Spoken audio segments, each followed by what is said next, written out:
귀한 손님을 모셨습니다. 여러분 저 구로 hin현교회를 개척하시고 1992년에 복음과 상황 초대 주간을 하셨고 또한 97년에 산울교회를 개척하셨는데 이번에 그 광교 산울교회를 새롭게 분립 개척하시는 우리 귀한 목사님, 우리 이문식 목사님을 모셨습니다. 목사님 감사합니다. 예, 반갑습니다. 안녕하세요. 안녕하세요.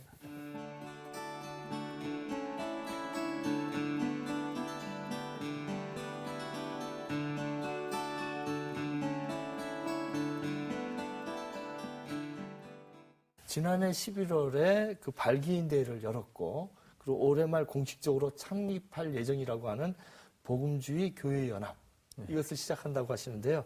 어떤 계기로 이것이 만들어졌는지요?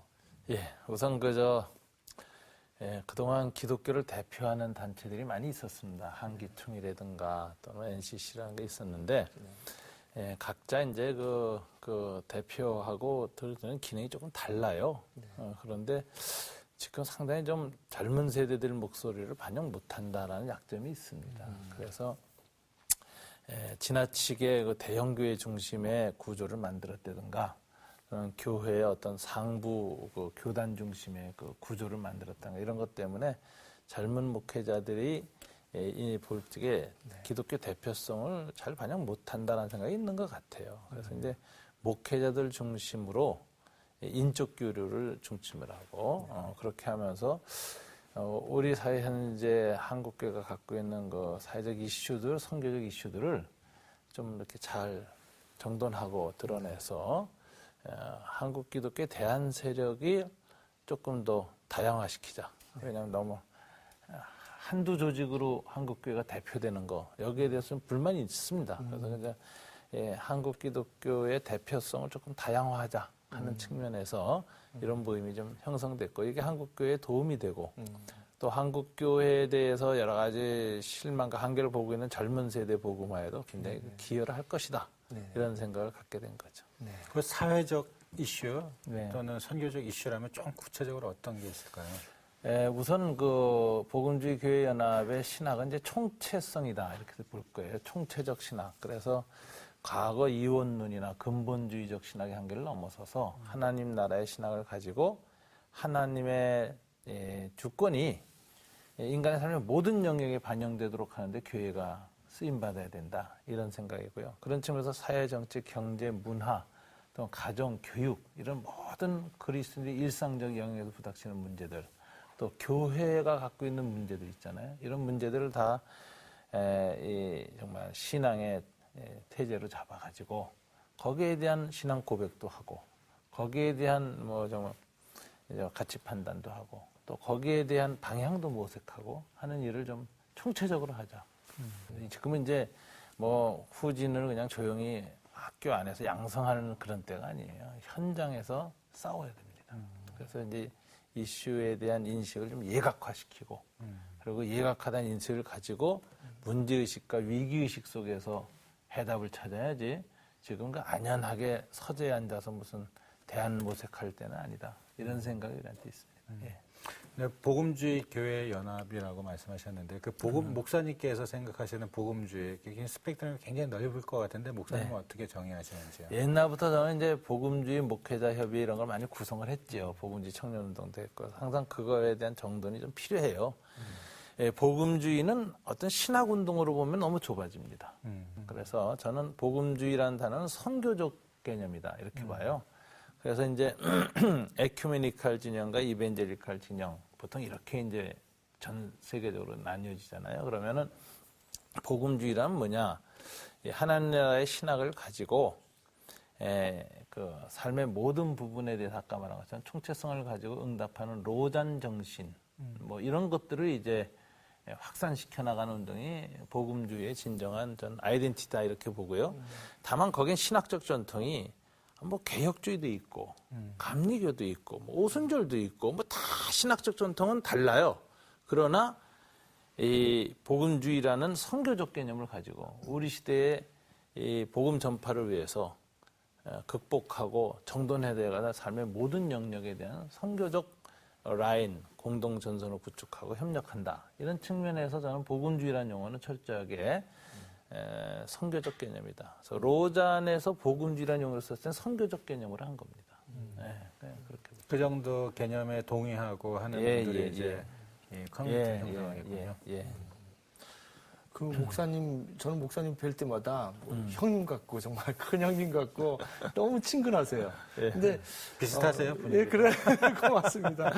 목사님 처음 뵀던 게 20년 전에 1992년 가리봉 시장으로 복음과 상학이라는 잡지에서 청탁이 왔어요. 저한테. 그래서 창간 2호에 제가 글을 쓰기 위해서 어떤 잡지인가 이렇게 갔더니 가리봉동에 그래서 공단 안에 있었죠. 공단 안에 허름한 교회 건물, 교회 건물도 아니었죠. 뭐 이상한 뭐 슈퍼 상가 같은 건물 데는. 4층. 예. 올라갔더니 목사님 조그만 책상에서 이렇게 뭘 하셨던 기억이 나요. 근데 이제 제가 거기서 놀랬던 것은 이주 노동자, 국내 최초로 이주 노동자의 인권을 위해서 그 민간 보험 조합 이것도 설립하셨죠. 그래서 어떻게 그런 생각을 하셨는지 최초의 이주 노동자를 위한 건강조합을 설치하셨는데 그 일에 대해서 좀 한번 말씀을 좀 해주시죠. 이제 시작이 어떻게 했을까 하는데 저는 이제 액치에서 선교학을 THM 과정을 공부하면서 그 당시 가나베 목사님이라고 있습니다. 미국의 그 어반 미션 하신 분이 그분이 이제 복음주의적 그 선교의 총체성을 제시하면서 대도시 안에 가난한 자들을 위한 신학과 선교 이걸 이제 강연을 했는데 그게 저한테 나는 해방신학과 달리 복음주의적인 이런 선교신학에서 어반 미션을 내가 이제 첫 발판으로 삼아야 되겠다. 왜냐하면 신학적으로 상당히 저하고 이제 제가 생각하는 거 맞고 실천적으로는 뭐 해방신학이나 뭐 민중신학에서 하지 못하는 부분이 좀 있어요. 그래서 이제 공단에 들어갔는데 그때 처음으로 보니까 길가에 필리핀 사람들, 방글라데시 사람들이 막노동을 하고 있더라고. 그래서 처음 본 거죠, 저는. 당신들은 어디서 왔어? 했더니 필리핀에서 왔다. 그래서 제가 이제 집에 불러들여서 닭고기를 식사 대접을 하면서 이제 교제를 이제 먼저 식탁 교제부터 했는데 그 중에 한 사람은 뭐 필리핀에서 나왔는데 뭐 필리핀 IMF 출신이고 뭐 그렇더라고요. 저도 IMF하고 깊이 연관해서 이제 대학생 사역을 하던 때니까 금방 친해지면서 그때 인식을 했어요. 이제 한국은 특별히 한국 공단 지역은 한국 내의 산업과 경제적 모순의 어둠이 겹친 것이 아니라 동아시아 경제의 모순이 겹친 것이고 여기에서 이제 이 어둠은 전 세계 특별히 동아시아, 동남아시아의 그 가난한 나라들의 제3세계의 문제가 이제 겹친 국제적인 문제가 됐구나 이런 생각하면서 이거를 선교적 과제로 삼으면 굉장히 좋겠다라는 생각하고 그 일을 시작한 거죠. 그래서 처음 이제 그 사람들하고 교제 갖고 예배도 만들고 또 예배 공동체도 만들고 또 임금 체불 문제, 인권 문제 이런 거 상담해 나가다가 불법 체류자는 의료보험 혜택을 못 받고 병 한 번 걸리면은 의료 수가가 너무 높아가지고 감당을 못 하는 거예요. 그래서 내가 의료 인권 부분을 도와야 되겠다. 그래가지고 그때 CMF에 젊은 의대생들, 기독인들 항공누가요. 설득해가지고 누가야하고 함께 이제 의료보험 공제조합을 만드는 일을 시작했는데 그때 아이디어가 아주 강명규 형제라는 사람이 제가 소천을 했는데 희년선교의 초대 총무 중에 하나였죠. 그분 아이디어를 해가지고 이거 시작을 했는데 이게 성공을 한 거예요. 동아시아에서는 유일하게 한국만이 민간 의료보험조합이 형성됐고 우리 공제조합에 가입한 사람일 경우에는 국내 의료보험 수가로 혜택해달라 이렇게 했어요. 그래서 그거에 동의한 병원과 가입병원이 늘어나서 맨 처음 개인병원으로 시작하고 치과 시작하고 하다가 이 출신들이 뭐 큰 병원 원장도 되고 대학병원도 가니까 거기 설득해가지고 가입이 돼서 지금 아주 대형 병원들까지 다 들어왔죠. 그래서 전국에 한 4,500개의 병원이 체인이 연락이 돼서 제대로 된 의료보험조합이 됐습니다. 그러니까 회원병원을 갖춘. 그리고 회원은 15,000명. 전국에 한 145개 국가로부터 온 외국인 노동자가 회원으로 가입하고 있고 회원들이 한 달에 6,000원, 8,000원씩 회비를 내거든요. 이걸 가지고 자기네들이 병든 사람들 하는 자금률이 60%, 70% 가요. 그러니까 이거 굉장히 건강한 거죠. 그리고 그 모자라는 거는 모금해서 우리가 하는데 기독교 사회 공동복지기금에 이런 데서 받아서 이제 모금을 해주고 해서 결과가 어떻게 되냐. 여기 노동자가 이제 100만 원짜리 수술을 하면 우리 협력병원으로 이 조합원이 돼서 가면은 50만 원으로 수술해요. 그럼 자기가 돈 내요. 그리고 50만 원 영수증 받고 옵니다. 의료보험 수가 적용받은 거죠. 그럼 그것에 따라서 사안에 따라서 요율에 따라서 우리가 또 모금한 돈으로 지원을 해줘요. 네. 그래서 절반 25만 원 네. 돈을 도로 받는 경우죠. 예, 예. 그다음에 이제 치료하고 나서 병원에 계속 약을 사 먹을 때도 50%를 계속 지원해 주니까 관계가 형성돼요. 네, 네. 그래서 자연스럽게 마음이 열리고 기독교에 대해서 상당히 이제 호감을 갖게 되고 우리가 뭐 개종을 강요하고 이러지 않습니다. 인도주의적 접촉만 하는데도 호감을 갖고 나와요. 그다음에 이제 그 자기네들의 어떤 의료적, 사회적 필요를 채운 다음에 보통 채우고 그냥 떠납니다. 뭐 물고기가 낚싯바늘 빼먹고 낚시 미끼 먹고 떠나는데 그런 과정을 통해서 인간적인 연대 이게 생기면 사랑이 생기는 거죠. 그럼 그 문제 해결되는데도 자꾸 놀러 와. 이러면서 이제 가치관 네. 또 이렇게 복음도 전파되고 그러다가 예. 이제 성경 공부하는 사람도 나오고 기독교 모임에 나오는 사람도 나오고 이렇게 네. 돼 있죠. 예. 예. 목사님께서 그렇게 그 한국에 와 있는 외국인들을 위한 그런 사역도 하셨고 또 남북 나눔 운동처럼 이제 북한을 돕기 위한 사역. 남북 나눔 운동은 뭐 적십사 이상 그 다음으로 예. 규모가 크게 지금 가장 큰 하고 인도주의적 있잖아요. 지원을 했죠. 예. 이제 그렇게 북한에 대해서 하고 있는데 지금 뭐 전쟁 위기 상황이 있고 그래가지고 좀 마음이 착잡하실 것 같아요. 착잡하죠. 어떠세요? 저는 이제 뭐 어떤 특별한 정부나 정책을 이제 이렇게 평가한다는 것보다도 남북 문제를 풀어가는데 가장 중요한 건 가치 우선순위라고 봐요. 이명박 정부는 공용 또는 번영이라는 가치를 가지고 북한하고 관계를 맺으려고 하는데 실패한 겁니다. 지금 박근혜 정부는 신뢰라는 단어를 가지고 이제 대북 정책을 하고 있는데 저는 뭐 번영보다 훨씬 낫다고 생각해요. 그러나 한계가 있다고 생각해요. 왜냐하면 그 신뢰를 만드는 태도, 스피릿이에요. 이게 내 생각에는 계획은 좋지만 에너지가 안 나온다. 이 에너지 한계를 갖고 있다고 봐요. 그러니까 에너지는 어디서 나오느냐? 저는 그렇게 생각합니다. 남북의 통일보다 더 중요한 가치가 있다. 네. 통일 지상주의가 되지 말자. 네. 통일해서 어떤 국가를 만들 것이냐. 어떤 공동체를 민족권에 빚어낼 것이냐는 이 통일이라는 그 목표 지향적인 것이 아니라 가치 지향적인 접근이 필요한데 그건 난 평화라고 봐요. 샬롬. 네. 그래서 이제 하나님의 평화의 영으로 그리고 평화적인 프로세스를 거쳐서 정말 급하지 말고 점진적으로 그리고 결과가 평화인 통일을 해야 된다.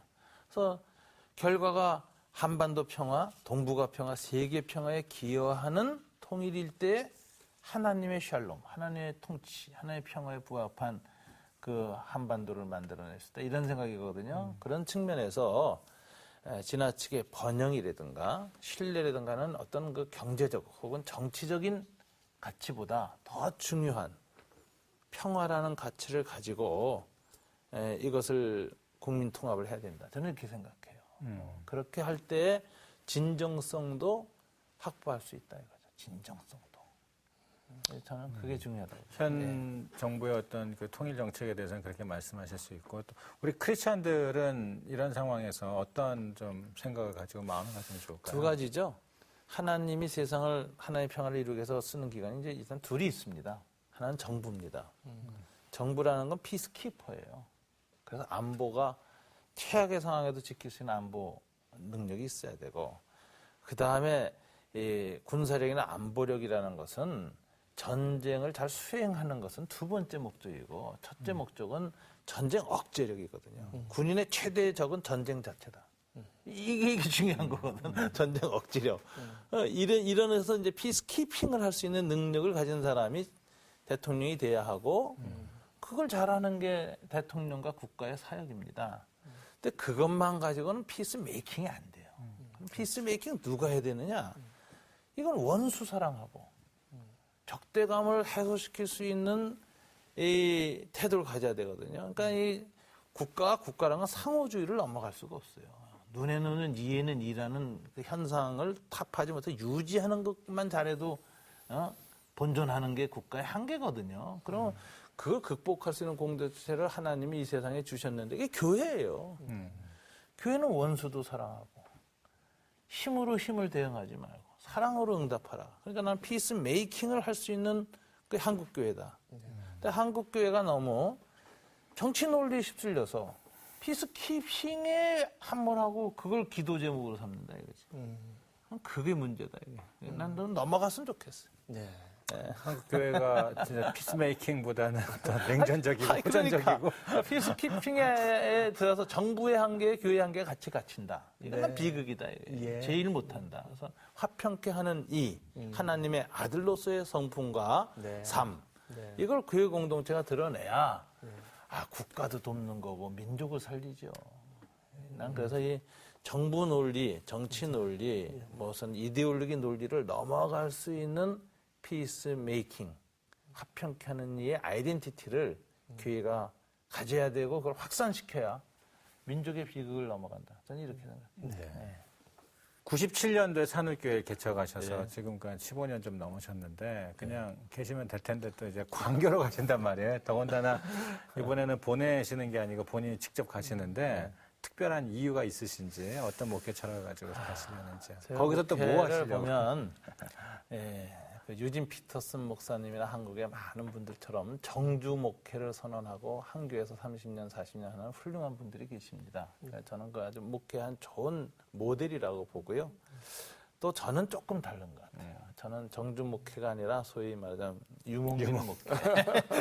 이게 또 저의 부르심이다 생각하는데 개인적으로는 구로hin현교회 산울교회 15년 목회 이번에 이제 광교 산울교회를 분립 개척하니까 제가 직접 개척하는 게 이제 세 번째고 산울교회에서 이제 교회를 3개를 분립을 내보냈어요. 후배 목사님들을. 그래서 했는데 그때는 제가 뭐 그냥 때에 대해서 그냥 나가라 이게 아니라 맨 처음부터 분립 개척을 목표로 한 목표로 했어요. 그래서 저희 교회 교인들은 교회 등록하면 무조건 겨자씨연금을 해서 월 10,000원씩 이상 작정하는데 교회가 500-600명 넘어가면은 1년에 6천만 원,